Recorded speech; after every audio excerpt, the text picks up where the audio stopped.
Hello, my name is Jack, and this is my third and final milestone for my Third Eye for the Blind project, meaning it is done. So, first couple milestones, just kind of background thing. I wired up all the wires and did all the coding in the breadboard to make sure all the components worked. Second milestone, I took that all out of the breadboard, put it all into a perf board to make it kind of this compact thing attached to the sensor. And then my third and final milestone, here we go. I'll turn it on later. Put it all onto a sleeve that wears comfortably on your arm like this.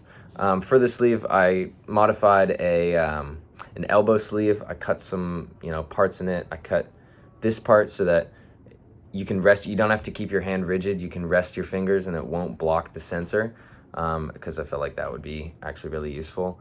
And making sure you don't get like tired or your hands don't cramp or something like that. I used this because I needed it to be flexible, which it is. It's not a very tough material. And then I also needed space for the battery pack on the wrist, and I didn't want to make a second thing that you'd had to take on and off, and that could get, jumbled or confusing. And then there's space so I can flex my arm up and down. Components, obviously battery pack. We've got all the circuits and stuff, all my components on here, and then sensor on the front looping through the ring and ring and middle finger. And I'll turn it on and do a quick demo, show you guys how it works. So here we go.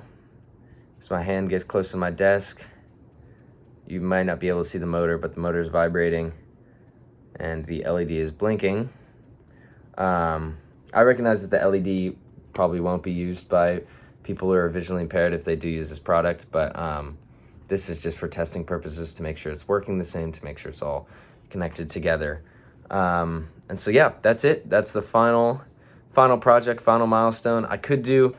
There's a chance I might do a little modification to create like a casing out of this to make it, there's a lot of circuitry exposed, so I don't want it corrupting or, anything bad by it being exposed to the elements.